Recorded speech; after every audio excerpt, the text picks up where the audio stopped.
Bueno, entonces voy a intentar dar un poquito las novedades que se discutieron en el simposio de Fuster de comienzo de diciembre del 2019. Una de las cosas que más cautivó, que llamó la atención, fue la discusión sobre el estudio Ischemia Trial, o el estudio Ischemia, un trabajo donde generalmente en pacientes con enfermedad coronaria estable, isquemia demostrada en varios territorios, el uso del tratamiento conservador versus el tratamiento invasivo, intentando demostrar cómo iba a impactar eso en cuanto a mortalidad, hospitalización, calidad de vida, etc. En donde corrieron dos protocolos en paralelo, uno en pacientes sin enfermedad renal y otro en pacientes con insuficiencia renal crónica. Entonces, en este trabajo se convocó a pacientes estables, pacientes con isquemia moderada, generalmente en los estudios de perfusión, y si iba a haber un beneficio en estos pacientes en cuanto a la necesidad de realizar un tratamiento invasivo o tratamiento médico con pacientes todos estables, con moderada o severa isquemia y, como dijimos, un protocolo con falla renal y un protocolo sin falla renal. Una población a tratamiento invasivo y otra población a estrategia. Los endpoints eran tiempo a la muerte cardiovascular, infarto, hospitalización por angina inestable, insuficiencia cardíaca o paro recuperado, y otros endpoints secundarios como eran el tiempo a la muerte cardiovascular o el infarto y otro endpoint secundario, lo que era estudio de calidad de vida. Como se puede interpretar en las curvas, lo que se ve es que lo primero que ocurre es que en los primeros meses, 6 a 12 meses, habría un aumento de los eventos en la rama invasiva, propio de haber sido invasivo, y en el tiempo, después de los 2 años, se empiezan a separar las curvas, siendo más beneficiosa para la rama invasiva en cuanto a reducción no significativa de muerte y hospitalizaciones e infartos, como se puede ver en esta curva. O sea que en los primeros año y medio hay un aumento de los eventos de la rama invasiva y después del segundo año hay una reducción, siempre y cuando que se tenga una muy baja mortalidad o morbimortalidad de la rama. Cuando vemos los endpoints secundarios, lo mismo. Muerte cardiovascular o infarto, los primeros año y medio hay un aumento en diferencias absolutas en la rama invasiva y después del segundo año hay una mejoría en la rama invasiva, siempre no significativa. En cuanto a muerte cardiovascular, no hubo reducciones significativas entre los dos grupos, invasivo y un poco las conclusiones de ese estudio es que, siendo el estudio más grande comparativamente entre rama invasiva y conservadora, no había a 3.3 años una gran reducción en muerte cardiovascular, infarto, hospitalizaciones por angina inestable o muerte cardiovascular. Cuando se ve calidad de vida, tampoco hay una gran reducción. Lo que más un poco se toma es que aquellos pacientes que tenían mucha angina, el tratamiento invasivo logró controlar la angina y mejoró la calidad de vida. Pero en los pacientes sin angina, la rama invasiva no tuvo un mayor beneficio comparado con la conservadora. En cuanto a la isquemia con falla renal, básicamente fue seguro tomar la rama invasiva en los pacientes con falla renal, pero no hubo una diferencia significativa. El segundo ítem o la segunda elemento que se habló mucho en el simposio es la duración de la doble antiagregación, que es una controversia permanente. En los últimos años, siempre después de la revascularización, sin haber mediado un síndrome coronario agudo, la necesidad de mantener la doble antiagregación por un periodo de tiempo después de una angioplastia está en, así como el Twilight, el Stop That 2 también demuestra lo mismo que el Twilight, en donde no habría una reducción en la doble antiagregación entre 12 meses y un mes de doble antiagregación en cuanto a muerte, infarto o trombosis definitivo probable, pero sí se ve que en los pacientes en donde se reduce el tiempo de doble antiagregación de un mes a 12 meses, el sacar precozmente la aspirina reduce la tasa de sangrado mayor o menor o los sangrados VAR 3A5 en forma significativa. Esto es lo mismo concordante o coincidente con el Twilight Trial, donde también se observa que después de 3 meses de una angioplastia, el sacar la aspirina precozmente reduce los eventos de sangrados sin empeorar los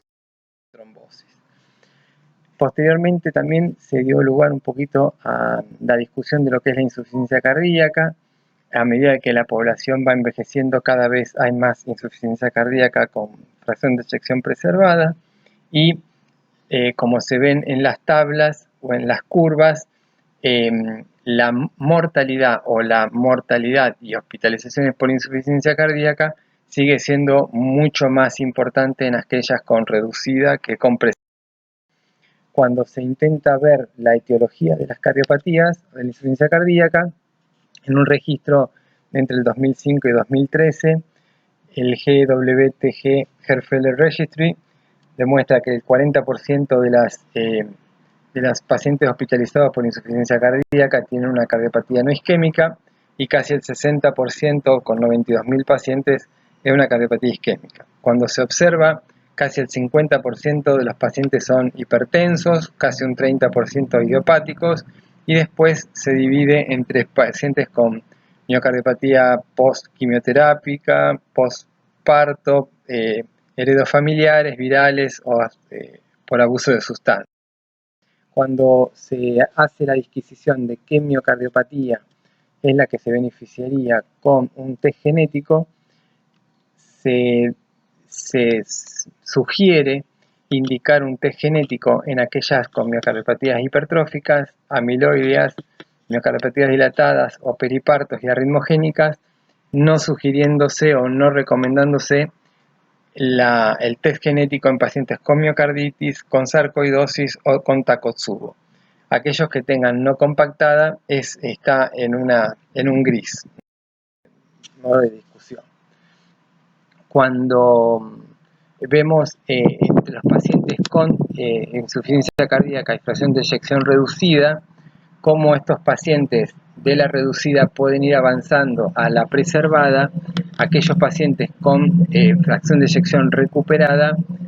serían de mejor pronóstico, pero siempre fundamentalmente sosteniendo el tratamiento médico para evitar volver a reducida, lo cual empeoraría el pronóstico.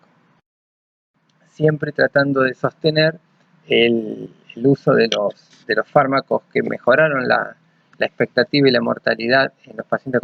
con disfunción sistólica o con fracción de eyección reducida, tratando de sostener IECA, ARA, beta bloqueantes,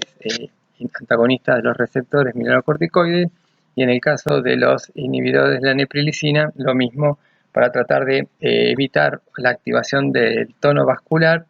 la activación neurohormonal, reducir la hipertrofia y la fibrosis y la retención de sodio. Cuando uno de los elementos que más se discutió en el simposio es la presencia de enfermedad cerebral con lesiones microvasculares y la presencia de demencia y stroke, demencia de mayor prevalencia en los pacientes, y esta es una charla de Fuster donde se ve cómo a medida que aumenta el CHA2-VASc de los pacientes,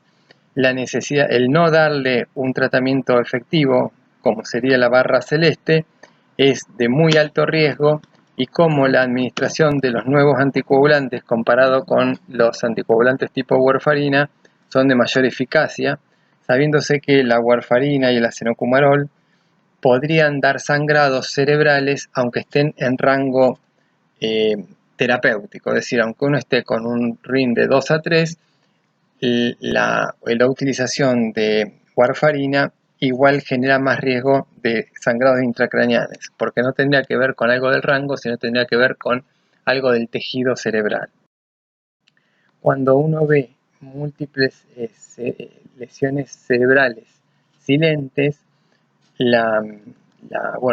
siempre descartar la participación de la cardioembolia a través de la fibrilación auricular, del trombo intraventricular, la presencia de miocardiopatía o foramen oval permeable, en donde uno podría interpretar que se puede generar un elemento agudo como es un stroke, o lo que se ve más frecuentemente actualmente es cómo el declinar cognitivo va llevando a la demencia, y esto concomitantemente se presenta con depresión, y esa tríada deterioro cognitivo, demencia y depresión van haciendo mella en la calidad de vida y en la sobrevida de los pacientes. Cuando se ve qué eficacia tienen los nuevos anticoagulantes para prevenir esto, bueno, los nuevos anticoagulantes son mucho más eficaces que los viejos anticoagulantes inhibitorios. Cuando se observa cómo se comportan las demencias vasculares con los Alzheimer, tendrían un factor de riesgo o una participación bastante semejante, donde en ambos conviven factores de riesgo tradicionales con evoluciones diferentes. En general, en las demencias vasculares se podría intentar una prevención con la prevención propia de los factores de riesgo, y que los factores de riesgo vasculares directamente contribuyen a la patogénesis de la enfermedad de Alzheimer, y que un agresivo tratamiento de la hipertensión puede reducir o retrasar esa leve alteración cognitiva que va llevando a la demencia. Por ende, entonces, que la demencia sería un síndrome clínico donde esa alteración cognitiva va generándose como un continuo, y que el Alzheimer sería una de las causas más prevalentes de esa demencia. Y hay como un overlap entre lo que es demencia vascular y enfermedad. Los mecanismos generalmente serían que varios factores de riesgo actúan alterando los vasos sanguíneos cerebrales y derivando en una caída en el flujo cerebral, especialmente en la sustancia blanca cerebral. Habría una alteración de la barrera hematoencefálica que se disrupte en presencia de enfermedad vascular, una afección de un rol de la unidad neurovascular con mayor producción de tejido beta amiloide, que directamente generaría daño vascular, y que habría una alteración en el clearance de ese tejido beta amiloide, que también interferiría y generaría más producción de tejido beta amiloide con mayor depósito y mayor progresión de la enfermedad. Es por eso que una de las cosas que se hablaba en el comienzo de la insuficiencia cardíaca es que la mayor presencia de tejido beta amiloide en la insuficiencia cardíaca como una enfermedad crónica sería un elemento en donde estaría ahí latente, y que la reducción en el metabolismo de ese tejido beta amiloide sería una causa de mayor permanencia y mayor depósito de tejido beta amiloide en esos cerebros. Bien. Y que la enfermedad de demencia vascular estaría junto con el... Por último, la charla de cierre de Paul Ridgway, en donde el riesgo residual sería uno de los elementos a tener muy en cuenta. Si tenemos dos pacientes, un paciente, generalmente pacientes con enfermedad vascular, generalmente en prevención secundaria, habría un paciente que tenga un LDL alto con una proteína C reactiva baja, estaría en riesgo residual, mientras que el que tenga un LDL bajo pero con una proteína C reactiva alta estaría en un riesgo inflamatorio residual. Y ahí habría que ir nadando entre aquellos que tienen un riesgo residual mayor, dado porque tiene sus factores de riesgo no conocidos o que aún inflamados. Entonces, en general, se sabe que los cristales de colesterol, la activación de las células neutrófilas y macrófagas del sistema inmunológico, la alteración del flujo a nivel vascular y la hipoxia serían todos elementos que generarían inflamación, y esa inflamación estaría mediada a través de la interleuquina 1B y la interleuquina 6 generada en el hígado, que termina generando más inflamación intravascular, y que la expresión de esa inflamación intravascular está dada por la proteína. Esta diapositiva de mala calidad es fundamental en el sentido que aquellas personas que tienen LDL elevado permanecen todavía con un riesgo elevado. Aquellas que bajan su LDL por debajo de 70 tienen menos riesgo cardiovascular. Y lo que deberíamos hacer en prevención secundaria es no solo bajar el LDL por debajo de 70, cerca de 50, sino también reducir la proteína C reactiva como una expresión de no inflamación. Esto lo mismo, vemos que en pacientes en prevención secundaria, cuando un LDL está por debajo de 50 con rosuvastatina, se plancha la posibilidad de nuevos eventos, pero si el paciente no recibe estatina y tiene un LDL arriba de 50 o placebo, aumenta exponencialmente el riesgo de nuevos. Y para ir finalizando, cuando vemos distintos elementos de riesgo residual, como ser un LDL arriba de 100, tener una proteína C reactiva arriba de 2, tener elementos trombóticos no resueltos o no estar en antitrombosis, o elementos secundarios como ser triglicéridos mayor a 200, HDL menos de 40 o lipoproteína A mayor a 50, todos esos elementos van sumando riesgo residual que generan más eventos en pacientes en prevención secundaria o de muy alto riesgo. Y la reducción del LDL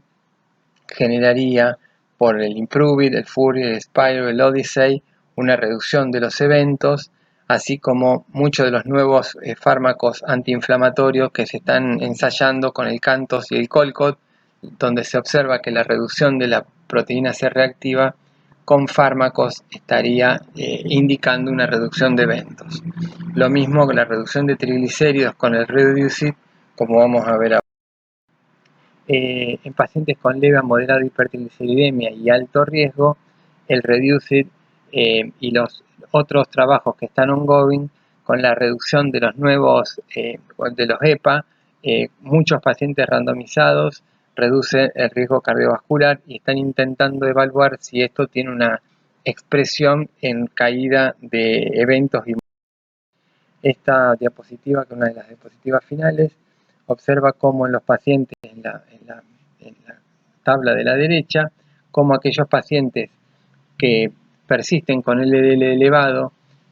pese a estatinas, persisten con alta tasa de eventos cada 1000 pacientes año, y cómo la reducción de un LDL entre el 50 o más del 50 reduce casi a la tercera parte la aparición de nuevos eventos en prevención secundaria. Para finalizar, en el riesgo residual, cuando uno ve el gráfico de la izquierda, aquellos pacientes que tienen una proteína C reactiva alta con LDL baja, como ocurre en los cuadrados azules, todavía tendrá riesgo por permanecer con la proteína C reactiva elevada, a diferencia de lo que sería el amarillo, en donde los pacientes con proteína C reactiva baja y LDL muy bajo son los que menos riesgo tienen, mientras que los que más riesgo tienen son los que tienen ambas, proteína C reactiva elevada arriba de 2 o LDL arriba de 70, que es el cuadro gris. Entonces, no solo medir LDL, tratar de medir triglicéridos, HDL y proteína C reactiva para tratar de reducir al máximo el riesgo relativo y el riesgo residual en los pacientes para prevenir un evento en prevención secundaria o en alto riesgo. Bueno, esto es un poco más de lo mismo, donde usando PCSK9 se reduce la proteína C reactiva, y al bajar el LDL y la proteína C reactiva se reducen los eventos a 3 años. Bien, bueno, sin mucho más, muchísimas gracias. Esto es todo. Gracias.